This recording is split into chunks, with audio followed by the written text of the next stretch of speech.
এখন এমপি মহোদয়ের কাছে যাওয়া মানে আমি কোনো দল করি, এইটা একটা আমার ক্ষেত্রে দিলে আমি কষ্ট পাবো। আমি কোনো দল করি না, স্পষ্ট আমি এখনো তারাই বললাম। আমাকে রুকিয়াবাকে কেউ একজন বলছে যে আপনার হেড স্যার তো আওয়ামী লীগ করে না, দায়িত্বশীল একজন আওয়ামী লীগ নেতা বলছে, তো সে শুনে রাখছে। আমি যখন বাসায় গেছি, আমার সভাপতি ছিল, স্যার আপনি নাকি আওয়ামী লীগ করেন না? আমি বলছি আমি আওয়ামী লীগও করি না, বিএনপিও করি না, আমি শিক্ষক, আমার এই পরিচয়টাই বড়। স্যার আমি এই উত্তরটা আপনার কাছে শুনতে চাইছি, আপনি আপনার অবস্থানেই থাকবেন, আপনার কোনো দল করার দরকার নেই।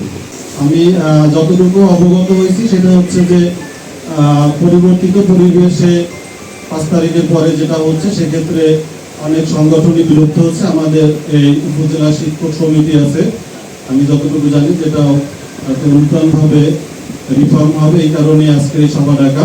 আমাদের সর্বশেষ যে কমিটি হয়েছিল সেটা 3 মাস।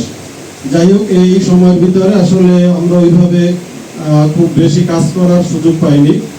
তো আমার অনুরোধ থাকবে, এখানে বিএনপি নেতৃবৃন্দ আছেন, যারা এই নবগঠিত কমিটির সদস্য বা যারা আহ্বায়ক হবেন, যে সংগঠনটা যেন শিক্ষকদের থাকে। পাত্রঘাটা বিভিন্ন সময় চেষ্টা করছে, আমি পাত্রঘাটার মানুষ না, আসলে আমি এখানে চাকরি সুবাদে আসা, আর একটা পরিচয় আছে আমার শ্বশুর বাড়ি পাত্রঘাটা। এতে এই সুবাদে অনেকের জামাই, আমি বাজারে মোটামুটি অনেকে এইখানে যারা আছে আমার ডান পাশে জামাই সম্বোধনী করে, আমার ভালোও লাগে। এই তো আমার এখানে আসার পরে আমরা বিভিন্ন সময় চেষ্টা করছি আপনাদেরকে নিয়ে, যে আমাদের এই শিক্ষকরা একত্রে থাকার ব্যাপারে। এখানে যারা আজকে প্রধান অতিথি হিসেবে আছেন, বাংলাদেশে বিভিন্ন জেলা উপজেলা একাধিক কমিটি আছে, কিন্তু একমাত্র আমার মনে হয় পাথরঘাটাতেই আমরা এতদিন বা এ পর্যন্ত একত্রে আছি, এবং আমি চাই যে ঐক্যটা থাকুক। আমাদের বড় পরিচয় আমরা শিক্ষক, আমরা এই পরিচয় আমরা থাকি। তারপরে নেতৃত্বের বিষয়টা হয় কি, শুনেন, এটা আমাদের আর একটা মিটিং হয়েছিল, আপনারা অনেকে ছিলেন ওই মিটিংয়ে, তখনও অল্প বেশি এই নিয়ে কথাবার্তা হয়েছে। আমি স্পষ্ট বলে দিয়েছি যে শিক্ষকদের মতামতের ভিত্তিতে যদি মনে করেন কমিটি রিফর্ম করা দরকার, আমি আপনাদের সাথে একমত। আমি একটা চেয়ার ধরে বসে থাকলাম, আমি আপনাদের জন্য কাজ করতে পারলাম না, এরকমের নেতৃত্ব দেওয়া ঠিক না। এটা এখন পরিবর্তিত পরিবেশে যাদের দ্বারা কাজ হবে, আমি তাদের শুভকামনা করি।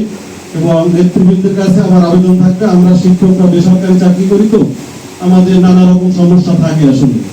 আর বিশেষ করে আমরা এখানে যারা আছি, বিগত দিনে যে সরকার ক্ষমতায় ছিল, যারাই এমপি ছিল, তাদের কাছে আমরা গেছি। ইনশাআল্লাহ পরবর্তীতে জাতীয় সংসদ নির্বাচনে যারা নির্বাচিত হবে, আমরা তাদের সাথে কাজ করব, আর আমাদের কাজ করতেই হবে।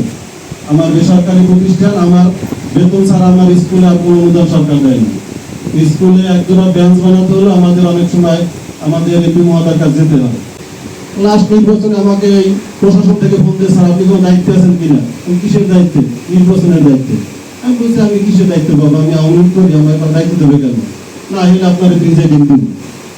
আমি কোনো দায়িত্ব নেই, কোনো পদ পদবিতে নেই। এবং এটা স্পষ্ট, আমার ব্যাকগ্রাউন্ড আপনারা জানবেন, পরিচালনার চাকরি করছি, তাসলিমের চাকরি করছি, কালমেঘা চাকরি করি। আমি কোনো রাজনৈতিক দলের সাথে জড়িত না, কিন্তু পরিবার ওইটা এমপিদের স্কুল নামে পরিচিত। কালমেঘা চাকরি করার সুবাদে তাদের সাথে একটা ভালো সম্পর্ক ছিল, এটা এখনো আছে। আমার ওই শ্বশুর আওয়ামী লীগ করতো, ওই সুবাদে পারিবারিক একটা সম্পর্ক আছে। এটা আপনারা যেভাবে না, এই সম্পর্কটা তাদের সাথে পারিবারিক ভাবেই। তার মানে এই না যে আমি আওয়ামী লীগ করি, আমার খাতাপত্র কোথাও নাম আছে, কোনো রাজনৈতিক মঞ্চে আমাকে কেউ দেখছে। এটা আমার সংগঠনের জন্য শুভকামনা থাকবে, এবং ছাত্রদের জন্য শুভকামনা থাকলো। আপনারা কষ্ট করে, এটা পাথরঘাটা না, বাংলাদেশি একটা রেকর্ড সৃষ্টি করেছিলেন যে 364 জন ভোটারের 350 জন ভোটাধিকার প্রয়োগ করে একটা কমিটি গঠন করছেন।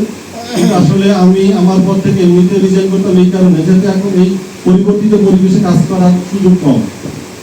এটা আমি বললেও হবে না, কারণ এইটা হয়তো এইখানে স্থানীয় যারা পলিটিক্যাল নেতা তারা জানে, কিন্তু এটা হাইকমান্ড বা একজনকে বুঝাইলে হবে না। যেহেতু ছবি দেখছে রুকিয়া ভালো হবে, ছবি দেখছি মহিলা এমপির সাথে হওয়ারই কথা, আমার স্কুলে প্রোগ্রাম গেছে, স্যারের সাথে ছবি থাকতেই পারে। এই তো যাই হোক, সংগঠনের প্রতি আমার মানে শুভকামনা থাকলো। এবং এখানে যারা রাজনৈতিক নেতৃত্ব আছেন, আপনারা স্থানীয় মানুষ, আমরা কে কি রকমের আপনারা ভালো জানেন। তো সেক্ষেত্রে আমরা শিক্ষকরা আপনাদের সার্বিক সহযোগিতা চাই। সবাই ভালো থাকবেন, ইনশাআল্লাহ দেখা হবে। সবাই ভালো থাকেন, আসসালামু আলাইকুম।